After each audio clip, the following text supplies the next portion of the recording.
Good afternoon. Well, after going through the analysis and simplifying it for you, it really ends up being a series of gimmies and takebacks. Now, on the one hand, premiums would eventually go down. But then again, on the other hand, certain health services would also go down or go away. Why should folks at home care? Well, let's face it, who wants to get overcharged? But second of all, if you bought something in Sandy Springs and you're a Sandy Springs resident, naturally you want the sales tax revenue to go towards transportation-related projects in Sandy Springs. As many people realize, Equifax is the subject of a federal investigation over its handling of the massive security breach that may affect 1 out of 2 Americans. But not long ago, it was the darling of Wall Street and one of Atlanta's brightest corporate stars. Get this, so much so that the Atlanta Business Chronicle honored the chairman and CEO just days before that hack was revealed. Now, coming up at 6 p.m., wait till you hear how some people here in Fannin County are turning this spectacle into a money-making opportunity. Reporting live from Blue Ridge, Giovanna Dierpick, CBS 46 News. Brightly colored solar eclipse shirts have arrived for the staffers, and hundreds of solar eclipse glasses wait for the customers. Danny Melman is getting his 5 restaurants, including La Pizzeria, into the spirit of things for the solar eclipse viewing spectacle in Fannin County. We have a huge parking space here, so we'll generally be busy anyway, but if people just want to park and get off the road, we're doing $5. That's nothing compared to what some other entrepreneurial minds are doing. There's a guy in Blairsville that rented his plane. He's taking people up for $10,000 a seat. He's sold out. People are renting RV spaces for $500 for a 20 by 20 space. I mean, people are going crazy. We've heard of people renting out their houses and just even folks with pastures renting out kind of campsite areas for people to be in. And don't think for a minute that some business vendors are about to miss out on this money-making opportunity. All our salespeople, our beer people, our wine people, our liquor people, did you buy enough? Did you buy enough? No pressure from Melman. Still, the solar eclipse means no workday for some others in Fannin County. Most doctor's offices are closing at 11 o'clock. Or some aren't even opening. While the Blue Ridge Pharmacy is not selling any solar eclipse related merchandise, the calls won't stop. They're averaging about 10 a day. We've received a ton of phone calls about it. The eclipse here in Blue Ridge is lasting 1 minute and 17 seconds. So I don't know how extended a time frame that will draw out our business. 1 minute 17 of magic adds up to a nice bump in business for small business owners like Melman. And the Blue Ridge Chamber of Commerce has put out a list of all kinds of solar eclipse related activities. They include everything from horseback rides, trail rides, wagon rides, and even a tractor ride. Reporting from Blue Ridge, Giovanna Dierpick, CBS 46 News. Now, as you just heard, there are many families here in Georgia rely on the sales tax holiday to buy things like school supplies, notebooks, that sort of thing. Also, many businesses, some of them here in this plaza, rely on it as well. So we went to the state capitol to find out just who does benefit. CBS 46 was on a mission to find out where the money from the now scrapped sales tax holiday is going. I was hoping to speak with you regarding the sales tax holiday. I have nothing to do with it.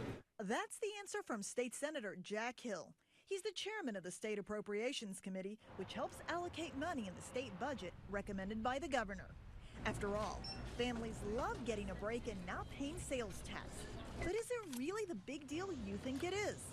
The Georgia Retail Federation, which represents big box chains and mom and pop shops, thinks so. And we see that as an advantage and something that's well needed for families who, are struggling. Shop owners seem to like it. What we found out is that consumers, when they save that amount of money, they go on and buy secondary items that they may not have bought originally. Low-income people don't participate the same way as middle and upper-income people on the sales tax holidays. Georgia State economics professor Dr. David Shoquist says struggling families have limited cash flow. So he says studies have shown they're not buying more overall. They're just buying earlier or later to coincide with the sales tax holiday. In our search for answers, we found State Senator Mike Dugan, who was willing to sit down and speak with us on camera. It goes into the general fund, but typically how it works, and it has for the 5 years that I've been here, is that education gets by far the majority of the spending from the state. Professor Shoquist says economists estimate the state tends to lose 8 to 10% of sales tax collections during sales tax holiday months. It may not be a huge deal when we're looking at numbers-wise, but it's a huge deal to somebody. As for our encounter with State Senator Hill, can I talk to you about where the money is going? And Chairman Jack Hill did end up getting back to us. He referred us to State Senator Chuck Hufstetler. And we spoke to State Senator Chuck Hufstetler, and he told us that he's hoping that that money is going to go towards paying for teachers' raises. But he said nothing in the state constitution guarantees that. One more thing, out of the estimated $70 million take, half of it would go towards the state, half of it would go towards cities and counties. That's the very latest from Atlanta. Giovanna Dierpick, CBS 46 News. If this proposal becomes law, this fee would be charged to personal wire transfers that go out of state. I want to stress it would not apply to business transactions. The question is this a good idea for the government to be doing this to generate money for the state? Or is it targeting immigrants who send money abroad?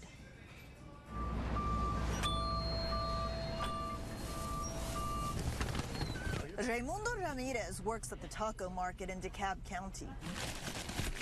He says 15% of his income goes to help his parents in Mexico through money transfers every couple of weeks. Ramirez says it's very important because that's how I support my mom and dad. But if a new proposal in Georgia becomes law, on the $200 he usually sends, that would be a flat $10 fee because it's under $500. It's 2% on anything above that amount. Para Honduras está 23.15. Elizabeth Hirom has two reasons for sending money: her mom and her daughter, who are in Honduras. I asked her if she thought the proposal was targeting Latinos. Por supuesto que se está. Hirom says, of course, they're focusing on us. No creo. But Ramirez disagrees. He says, I don't think so. Truthfully, I don't. And according to Republican State Representative Jeff Jones, who plans to sponsor the bill, this plan worked well in Oklahoma. He estimates that it could generate as much as $100 million in revenue for Georgia. It's really going to slow business down, to tell you the truth. Araceli Toro, the clerk at the wire transfer store, says you may be surprised at who's getting money transfers these days. And we started getting more people to send to India, to Ethiopia, to Ghana. Okay.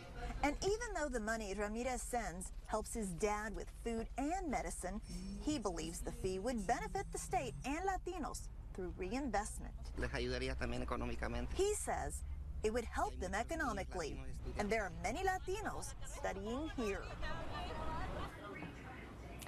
And Representative Jones says the fee is fully refundable when a person files their Georgia state personal income taxes. Now, according to the representative, in Oklahoma, few Oklahomans claim that tax refund.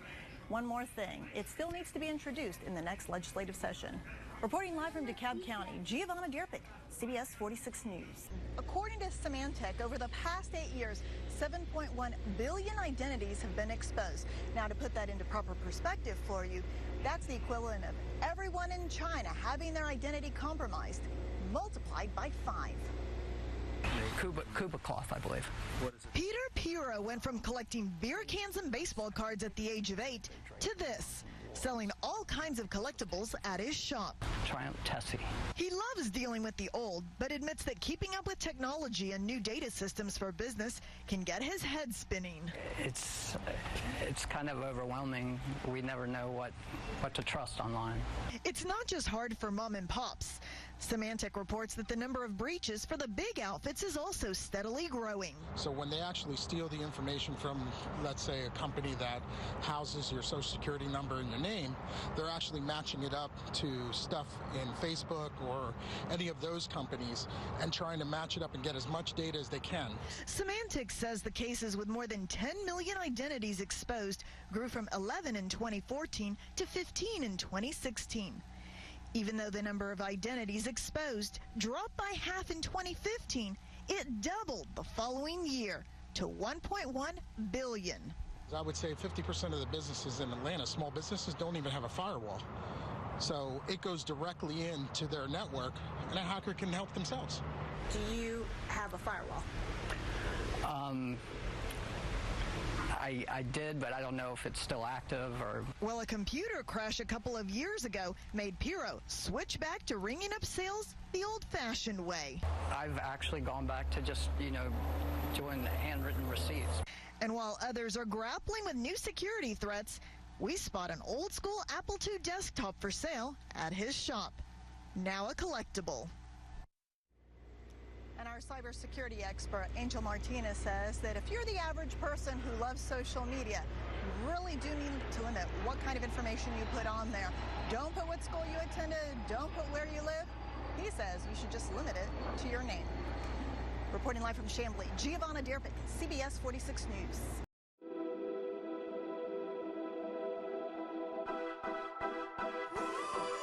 Audacious, courageous, and unapologetic, Sarah Breedlove is the strong black woman behind the beauty brand Madam C.J. Walker and the inspirational hashtag I Can, She Did.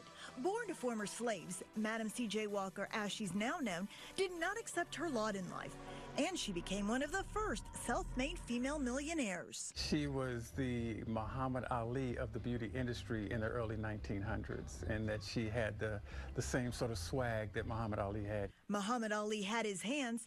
Madam C.J. Walker had her marketing skills and mojo, according to her great-great-granddaughter, Alelia Bundles. She used advertisements, and I think if she were alive today, she would be using Instagram and Facebook and Twitter and whatever avenues and vehicles were available to her. Madam C.J. Walker was all about no excuses to build her hair products business. I got my start by giving myself a start.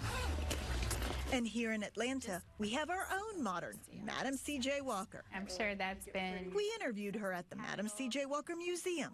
She's Candace Mitchell, a Forbes 30 Under 30 winner who's also won an award named after Madam C.J. Walker, the Atlanta Power 25 Award. I was having a really tough day because it's just hard growing a business, being an entrepreneur, and when I got the email that I received the award, I actually cried a little bit because it was like an acknowledgement that I am on the right path, like no matter how hard it gets. Mitchell's business is providing a custom hair analysis service.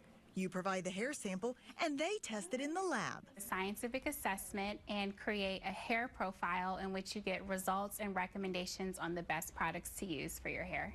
Mitchell's path, like Madam C.J. Walker's, was not the traditional one. I was really in love with computers. We got our first computer, and I remember just admiring the software and the operating system. I know it sounds very geeky. It's just like... So she took her computer science brain and Georgia Tech degree, created the software, and combined it with her love of beauty to come up with her personalized hair analysis service, Myavana. And when you see just how much Madam C.J. Walker did. Madam C.J. Walker really represents the best of an American rags to riches story. Hashtag I Can, She Did. Explain that to us. Overcoming obstacles, developing a great product, being inspirational to others, being a mentor to others, finding ways that you can help the next generation.